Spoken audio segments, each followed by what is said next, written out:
I'm Rob Hoskins, a Pioneer rep from Harley, Ontario, and this is the Pioneer Made to Grow podcast.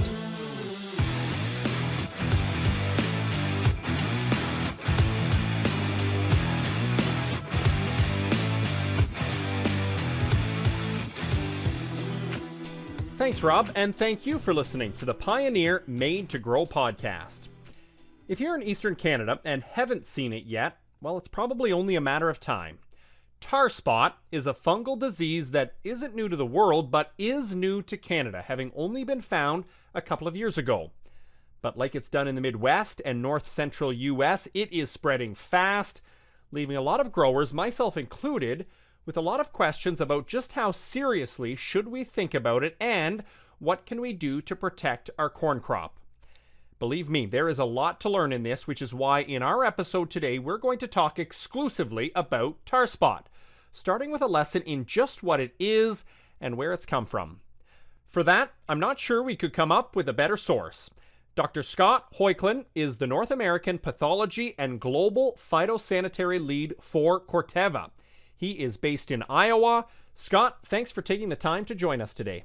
Thanks for having me. Now, Scott, for a lot of growers, particularly here in Ontario, we may have heard of tar spot before. A lot of us, I don't think, have necessarily experienced it. A lot of us, I don't think, want to experience it based on what we hear. But maybe you can kind of take us a step back here and introduce us and give us a bit of a history lesson to what tar spot is and what it's looked like in North America so far. Sure. So tar spot is a fungal disease of corn, and it was introduced here in 2015. It's native to southern Mexico, Central America, and northern South America. And growers in those areas have had to deal with it since about 1904. But in 2015, we had an introduction of this pathogen to the Corn Belt in the U.S., and we were not exactly sure how it got here, but we suspect it maybe blew in on some storms, the spores did, from the Caribbean or the Yucatan Peninsula. And since it arrived here, it started to spread. So initially we had two foci of infection, two areas that the disease kicked up in 2015. One of them was near Lafayette, Indiana, and the other in northwest Illinois. At the time, I was alerted to that, went out to one of those fields, was able to identify the disease. And then at the time we thought, well, this is sort of a one-off. This disease is tropical. It's not going to cause any problems here. So we let that field be managed the normal way it would, with sort of conservation tillage, and went corn on that same plot just to see whether the disease would overwinter here with our harsh winters we have in North America. And sure enough, the next year it did show up. So we knew, unfortunately, we were hoping that it would not be able to overwinter here, being more of a tropical disease historically, but it did just fine and overwintered. And sure enough, we saw it again in 2016. So there you've got, kind of 7 years now here in North America. It's continued to spread since then. What has that looked like over the last 7 years? Well, it started spreading more locally from those foci of infection at those two locations in Indiana and Illinois. But for the next couple of years, we thought it wasn't going to be much of a threat because we saw it very late in the season, pretty much about the time that the corn had already set its yield. It came in late. If anything, some thought it might actually help with dry down, because as the plants loaded up with the lesions and the leaf tissue started to dry up.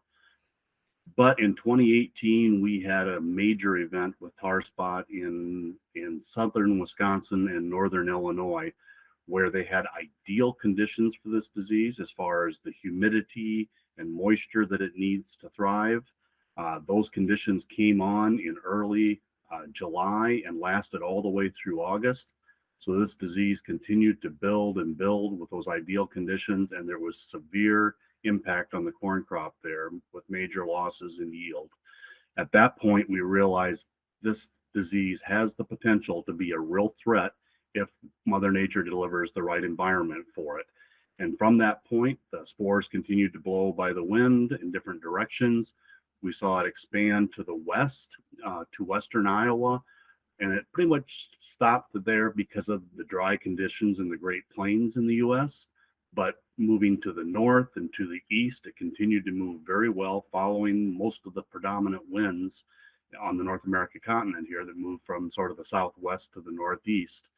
And so it continued to move east from those states, started establishing very well in Michigan. And then just in the last year or so, 2 years here, we saw it ingress into Ontario, into Canada. So right now it's looking like the Great Lakes area is a real hotspot for this disease because of the lake effect, the overcast conditions, the frequent precipitation, the humidity that hangs in there. All these are ideal for this pathogen. So we really anticipate the Great Lakes area being a real hotspot for this disease. And then history would tell you, based on especially what you saw in that 2015, that just because we had a colder winter, just because we had probably more frost this past winter than we have before, does not mean that this disease is not going to be an issue. It's going to be more impactful based on what we see from today going forward in the forecast.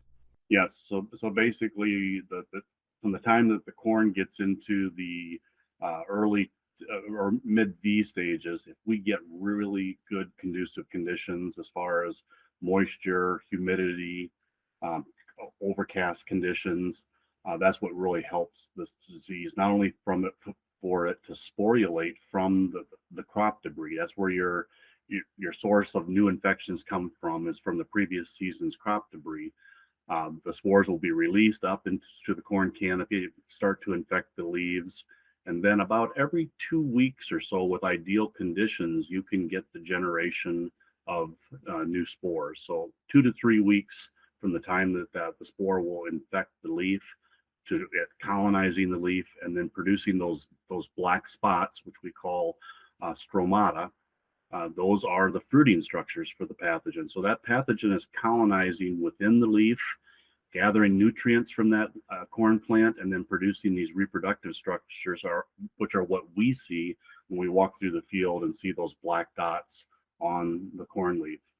And then with good moisture, those black dots will soften and release spores, and then we just continue to build those disease cycles every 2 to 3 weeks under ideal conditions. And again, there are multiple cycles of this. So each time that one of those spores has alighted on a leaf, colonized, and produced a new spore structure, you're amplifying that disease exponentially. And so once the disease gets going, we see a real exponential buildup of the disease in the field. All right, so I've got a lot of questions here, Scott, based on all of this, and it's almost hard to know where to start. But I think what I want to do is start at the actual impact, because you mentioned, that 2018 northern Illinois, southern Wisconsin, big impact, big yield loss. Can you define that a little bit? What kind of yield loss are we talking here? Okay, so like I said, it really depends on when the disease takes hold, because as we were talking about earlier, if the conditions are not conducive during the main part of the corn development and pollination and ear set, it can come in later in the season and have minimal impact on the crop. But if we do get the right conditions under those ideal conditions, we can see yield losses that range around up to about 1.4 bushels per acre per 1% increase in tar spot severity. So in general, if you went from almost no tar spot to 50% of the plants covered with these stroma, you're probably looking at about 70 bushels of yield loss. If you're looking at 1.4 bushels per percent leaf colonization. So under the right conditions, it can be very damaging. And then the damage can be yield loss, just because you're not able to fill the ear out. So you can have low test weight or sort of rubbery ears where the kernels move around on the ear.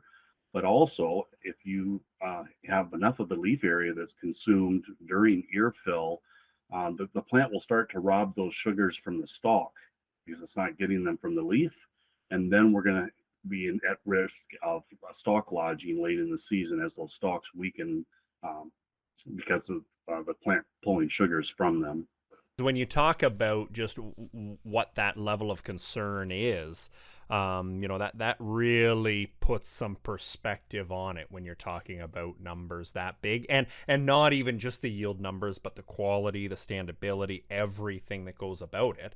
So, I mean, you've only really been looking and tracking, this for a few years now, but have you found anything that may be able to help solve this problem? You mentioned, the spores coming up from corn. Is it just a corn on corn problem? Is it, how does a grower manage that?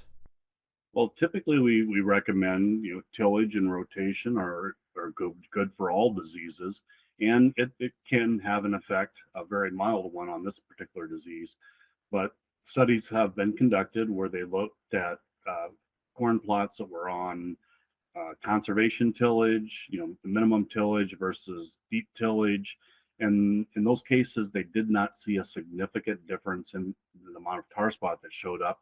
And the reason for that is if you have other fields surrounding you that are producing the spores that are not managed in the same way, the spores very easily move in and can start to build the disease within your field. We'll talk to John here in a couple of minutes about what Ontario growers do have available to them. But if I can kind of get your perspective from, all of the plots that you're doing in Iowa and beyond, can you give me kind of a bit of a long-term look here in terms of where tar spot fits as a priority for you, for Corteva, and what you hope you can do, in the near term, obviously, but also, long term to help growers manage this? Sure. So as we mentioned earlier, this disease is continuing to spread. So it has moved into Southern Ontario. It will continue to move to the east and northeast in Canada there, but we're seeing the same thing in the U.S. with it moving into Ohio, Pennsylvania, New York State. So wherever we have these conditions that I described, which are pretty universal depending on the time of the crop season across North America, I think tar spot will continue to expand. We even expect we have found it in Georgia and Florida and in Tennessee in the U.S. So we fully expect everywhere in the eastern part of the U.S. and the eastern part of Canada where we have these more warm, wet conditions during crop development, that the disease will eventually spread to all of those areas. With such a large area predicted for disease development in the future, clearly resistance to tar spot is a very high priority within the company. So basically, we've been collecting data from all of our impact plots that are out there. And as you may know, with Pioneer's impact plots, they're all over. The beauty of that is we're able to capture microclimates, little areas where the disease conditions were just perfect. Maybe they caught a rain that another area didn't, or there were other things that allowed for temperature inversions where fog hung in very long. Because of that, we can cherry pick from these impact plots, the plots that have had the most significant pressure, and then get very good data from them on our hybrids year to year. In addition to that, we're starting to work on other ways of assessing our genetics and our germplasm. So right now, with screening in the fields and getting that data, we're able, because of our very diverse germplasm that we have, we're able to steer our customers towards hybrids that we know have very good tolerance to tar spot. But in the pipeline are products that we're developing for tar spot resistance. So that takes a little longer to bring through the breeding programs. But right now we're selecting for the best of our quality germplasm for tar spot. And in the coming years here, we'll actually have targeted hybrids for tar spot resistance. Well, it sounds like a big battle is ahead for all of us and for you against such a disease. But Scott, I really appreciate you taking the time today to kind of walk us through what this looks like and why we as growers definitely do need to be aware of it. So thanks, Scott. Well, thanks for having me. Well, as I mentioned to Scott, our next guest is going to help us make sense of this disease here in Ontario and give us some tips in how to manage it in 2022 if it does rear its ugly head, as well as in the years ahead. John Seliga is the area agronomist with Pioneer covering Southwestern Ontario, the part of the province that has already been dealing with this. John, it's always great to have you join us. It's my pleasure. So, John, we were just talking with Scott to kind of give us this, North American look at what tar spot has done, where it's moved, all that type of thing. And the thing that he mentioned, and I think the thing that a lot of growers here in Ontario recognize, is that it has moved into Ontario recently. Can you kind of give us an idea of the very brief history it has had here in Ontario? Yeah, sure. So for me personally, my first experience with tar spot was late in the season in 2020. And of course, it was all the news when it kind of poked its ugly head out in the Rodney area. And so, of course, in 2021, we were all keen to see what might occur. And yeah, we ended up seeing it show up in a lot of fields, basically in this Southwest corridor throughout 2021. Some areas experienced a later infection, but we did have some hot pockets. I had a location down in the Mitchells Bay area where we saw infection as early as late July. So really, really quite amazing how quickly it went from a very small geography in that Rodney area in one season to showing up in fields all across the territory that I cover. Yeah, that's a big spread in a very short amount of time, which I guess, the first question that I've got for you is like, what are you expecting for 2022? If you saw that kind of explosive growth over 1 year, what are we in for this year? Boy, that's a crystal ball question for sure, Andrew. I think we're all anticipating certainly some level of infection. This disease, as I'm sure Scott mentioned, is very much influenced by the environment.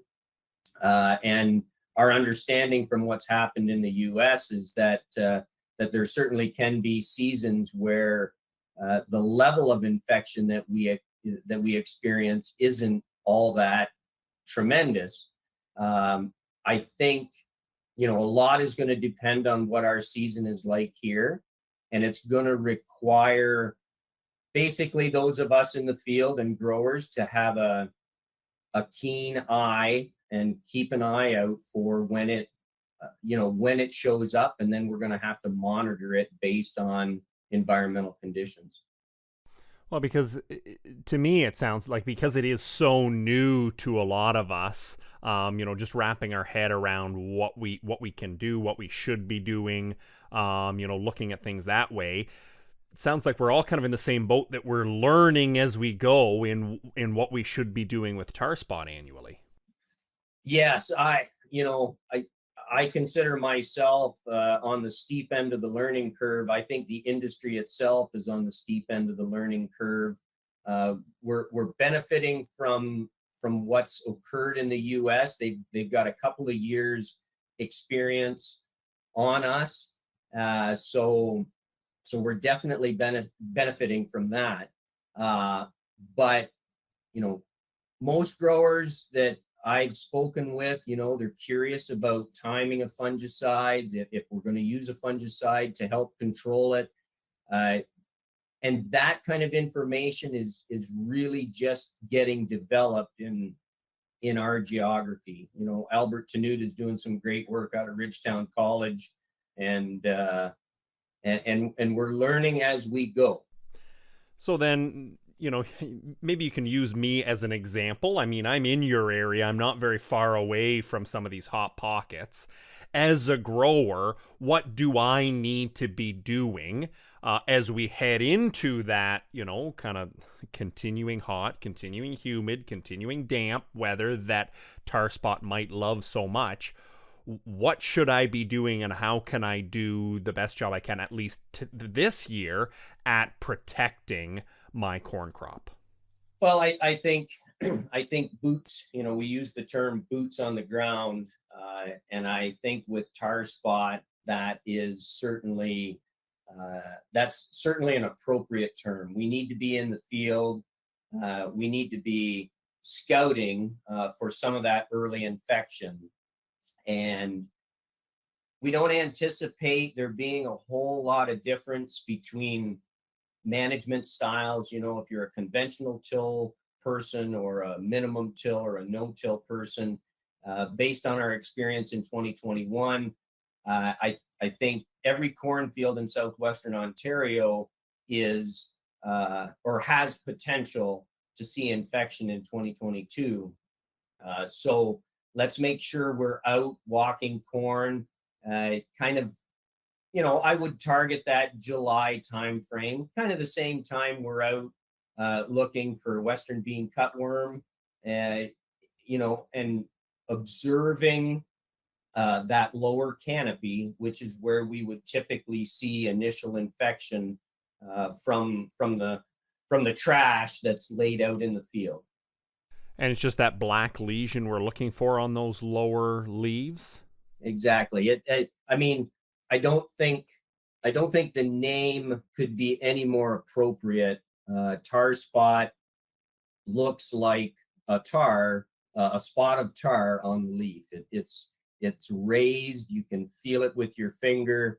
It'll grow through the leaf. It'll express itself on both the upper and the lower leaf. And you can't scratch it off. So you can differentiate it from other material on the leaf based on that characteristic. So then if we do come across it, is it a case of fungicides going to help? It won't? Like, what's the plan then when we do find it, if we do come across it?